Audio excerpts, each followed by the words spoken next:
Namaskar. On Azadi Ka Amrit Mahotsav, which is an initiative of Honorable Prime Minister to celebrate 75 years of independence, I am going to recite a patriotic poem in Kannada, Prabhat Dundubi, which was banned during the British regime. Our government has taken special initiative to bring such literature to the public to instill a sense of patriotism. ಕರ್ನಾಟಕದ ಎಲ್ಲ ಬಂಧುಗಳಿಗೆ ನಮಸ್ಕಾರ. ಕರ್ನಾಟಕದಲ್ಲಿ ಲಕ್ಷಾಂತರ ಜನ ಸ್ವಾತಂತ್ರ್ಯಕ್ಕಾಗಿ ಹೋರಾಟ ಮಾಡಿದರು. ಕಿತ್ತೂರು ರಾಣಿ ಚೆನ್ನಮ್ಮನಿಂದ ಹಿಡಿದು ರಾಣಿ ಅಬ್ಬಕ್ಕ, ಸಂಗೊಳ್ಳಿ ರಾಯಣ್ಣ, ಈ ರೀತಿ ಸಾವಿರಾರು ಲಕ್ಷಾಂತರ ಮಂದಿ ದೇಶಕ್ಕಾಗಿ ತಮ್ಮ ಜೀವವನ್ನು ಅರ್ಪಣೆ ಮಾಡಿದರು.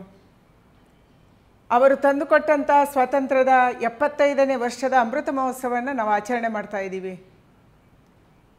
ಯಾರು ಈ ದೇಶದ ಸ್ವಾತಂತ್ರ್ಯಕ್ಕಾಗಿ ಹೋರಾಟ ಮಾಡಿದರು, ಪ್ರಾಣ ಬಲಿ ಕೊಟ್ಟರು, ನೇಣುಗಂಬ ಏರಿದ್ರು, ಜೈಲುವಾಸ ಅನುಭವಿಸಿದರು, ಗುಂಡಿಗೆ ಎದೆ ಕೊಟ್ಟರು, ಅವರೆಲ್ಲರನ್ನ ನೆನಪು ಮಾಡುವಂಥ ಒಂದು ಸುಸಂದರ್ಭದಲ್ಲಿ ನಾವಿದ್ದೀವಿ.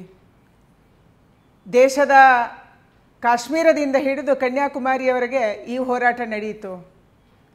ಒಂದು ಕಡೆ ಕ್ರಾಂತಿಕಾರಿ ಹೋರಾಟ, ಇನ್ನೊಂದು ಕಡೆ ಸುಭಾಷ್ ಚಂದ್ರ ಬೋಸರ ಜೈ ಹಿಂದ್ ಹೋರಾಟ, ಇನ್ನೊಂದು ಕಡೆ ಮಹಾತ್ಮ ಗಾಂಧೀಜಿಯವರ ನೇತೃತ್ವದಲ್ಲಿ ಅಹಿಂಸಾತ್ಮಕ ಹೋರಾಟ. ಇಂಥ ಬೇರೆ ಬೇರೆ ರೀತಿಯ ಹೋರಾಟದ ಕಾರಣಕ್ಕಾಗಿ ನಮಗೆ ಸ್ವಾತಂತ್ರ್ಯ ದಕ್ತು. ಸ್ವಾತಂತ್ರ್ಯ ಬಂದು 75 ವರ್ಷ ಆದವು. 75 ವರ್ಷದ ಈ ಶುಭ ಸಂದರ್ಭವನ್ನು ನಾವು ಆಚರಣೆ ಮಾಡ್ತಾ ಇದ್ದೀವಿ. 75ನೇ ವರ್ಷದ ಇಡೀ ವರ್ಷದಲ್ಲಿ ನಾವು ಆಚರಣೆಯನ್ನು ಮಾಡಬೇಕು ಅಂತ ಹೇಳಿ ಪ್ರಧಾನಿ ನರೇಂದ್ರ ಮೋದಿಯವರು ಈ ದೇಶಕ್ಕೆ ಕರೆ ಕೊಟ್ಟಿದ್ದಾರೆ. ದೇಶದಾದ್ಯಂತ ಬೇರೆ ಬೇರೆ ರೀತಿಯ ಕಾರ್ಯಕ್ರಮಗಳು ನಡೀತಾ ಇದ್ದಾವೆ. ಕಾಶ್ಮೀರದಿಂದ ಕನ್ಯಾಕುಮಾರಿ ತನಕ ಹಲವಾರು ಜನ, ಸಾವಿರಾರು ಜನ ರೈತರು, ಮಹಿಳೆಯರು, ಯುವಕರು, ಯುವತಿಯರು, ಸ್ಪೋರ್ಟ್ಸ್ ಮ್ಯಾನ್, ಇಂಥ ಬೇರೆ ಬೇರೆ ರೀತಿಯ ಕಾರ್ಯಕ್ರಮದಲ್ಲಿ ಬೇರೆ ಬೇರೆಯವರು ಭಾಗವಹಿಸ್ತಾ ಇದ್ದಾರೆ. ಅವತ್ತು ಯಾವ ಹಾಡುಗಳನ್ನು ಬ್ರಿಟಿಷ್ ಸರ್ಕಾರ ಬ್ಯಾನ್ ಮಾಡಿತ್ತು, ಯಾವ ವಸ್ತುಗಳನ್ನು ಬ್ಯಾನ್ ಮಾಡಿತ್ತು, ಅದನ್ನು ಮತ್ತೆ ಬೆಳಕಿಗೆ ತರುವಂಥ ಕೆಲಸವನ್ನು ನರೇಂದ್ರ ಮೋದಿಯವರ ನೇತೃತ್ವದಲ್ಲಿ ಮಾಡಲಾಗ್ತಾ ಇದೆ. ಸ್ವದೇಶಿ, ಅವತ್ತು ಮಹಾತ್ಮ ಗಾಂಧೀಜಿಯವರು ಕೊಟ್ಟಂಥ ಕರೆ, ಚರಕದಲ್ಲಿ ನೂಳಬೇಕು, ಸ್ವದೇಶಿ ವಸ್ತುಗಳನ್ನು ಬಳಕೆ ಮಾಡಬೇಕು, ಬ್ರಿಟಿಷರ ವಸ್ತುಗಳನ್ನು ನಿಷೇಧ ಮಾಡಬೇಕು, ನಮ್ಮ ಬಟ್ಟೆಯನ್ನು ನಾವೇ ತಯಾರು ಮಾಡಬೇಕು, ಅವತ್ತಿನ ನೇಕಾರರಿಗೆ ಕರೆ ಕೊಟ್ಟರು. ಮಾತ್ರ ಅಲ್ಲ, ತಾನೇ ಚರಕದಲ್ಲಿ ನೂಲುವಿಕೆಯನ್ನು ಮಾಡಿದರು. ಅಂಥ ಸಂದರ್ಭದಲ್ಲಿ ಕನ್ನಡದ ಒಂದು ಹಾಡನ್ನು ಕೂಡ ಬ್ರಿಟಿಷರು ಅದನ್ನು ನಿಷೇಧ ಮಾಡಿದರು. ಅಂಥ ಹಾಡನ್ನು ನಾನಿವತ್ತು ಹಾಡೋದ್ರ ಮೂಲಕ ಅವತ್ತು ಹೋರಾಟ ಮಾಡಿದಂಥ ಎಲ್ಲ ಆತ್ಮಗಳಿಗೆ ನಾನು ಶ್ರದ್ಧಾಂಜಲಿಯನ್ನು ಅರ್ಪಿಸ್ತಾ ಇದ್ದೀನಿ.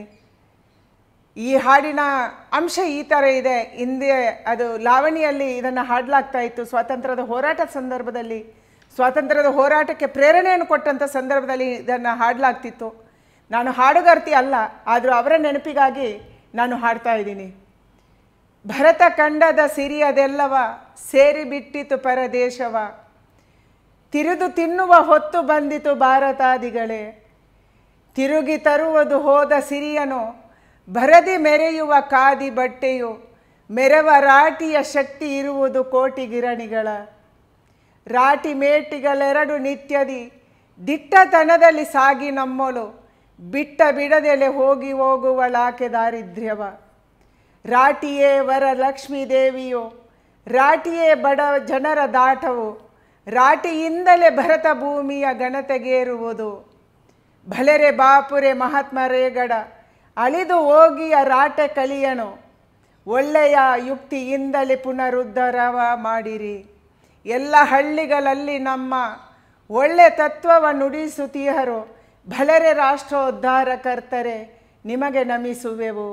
ಈ ರೀತಿಯ ಹಾಡುಗಳನ್ನು ಹಾಡುವುದರ ಮೂಲಕ ಪ್ರತಿಯೊಂದು ಹಳ್ಳಿಯಲ್ಲಿ ಕೂಡ ಆ ಸ್ವದೇಶಿ ವಸ್ತುಗಳ ಬಗ್ಗೆ ಕರೆಯನ್ನು ಕೊಟ್ಟಂಥ ಮಹಾತ್ಮರನ್ನು ನಾವು ನೆನಪು ಮಾಡ್ತಾ, ಅವತ್ತಿರುವಂಥ ನೇಕಾರರನ್ನು ನಾವು ನೆನಪು ಮಾಡ್ತಾ, ಈ ದೇಶದ ರೈತರನ್ನು ನಾವು ನೆನಪು ಮಾಡ್ತಾ, ಯಾವುದೇ ಧರ್ಮ ಭೇದ, ಜಾತಿ ಭೇದ, ಪಂಕ್ತಿ ಭೇದ ಇದ್ಯಾವುದು ಇಲ್ಲದೆ ಸ್ವಾತಂತ್ರ್ಯಕ್ಕಾಗಿ ಹೋರಾಟ ಮಾಡಿದಂಥ ಸಾವಿರಾರು ಲಕ್ಷಾಂತರ ಮನಸ್ಸುಗಳನ್ನು ಒಟ್ಟುಗೂಡಿಸುವಂಥ ಹಾಡಿನ ಒಂದು ಧಾಟಿಯನ್ನು ಅವತ್ತಿನ ಹಿರಿಯರು ನಮಗೆ ಕೊಟ್ಟರು. ಇವತ್ತಿಗೂ ಅದು ಪ್ರಸ್ತುತ. ಇವತ್ತು ನಮ್ಮ ಸ್ವದೇಶಿ ವಸ್ತುಗಳು ನಮಗೆ ಪ್ರಸ್ತುತ.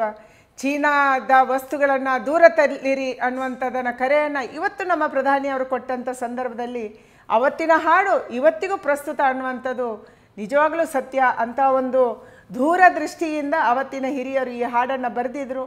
ಇದನ್ನು ನಿಜ ಜೀವನದಲ್ಲಿ ನಾವು ಅನುಭವಿಸೋಣ ಮತ್ತು ಅನುಸರಿಸೋಣ ಅನ್ನುವಂಥ ಮಾತನ್ನು ಹೇಳಿ ಸ್ವಾತಂತ್ರ್ಯೋತ್ಸವದ 75ನೇ ವರ್ಷದ ಅಮೃತ ಮಹೋತ್ಸವದ ಈ ಸಂದರ್ಭದಲ್ಲಿ 100ನೇ ವರ್ಷಕ್ಕೆ ಭಾರತ ಹೋಗುವಾಗ ನಾವು ಎಲ್ಲಿರಬೇಕು ಅನ್ನುವಂಥದ್ದನ್ನು ಯೋಚನೆ ಮಾಡುವಂಥ ಕಾಲ.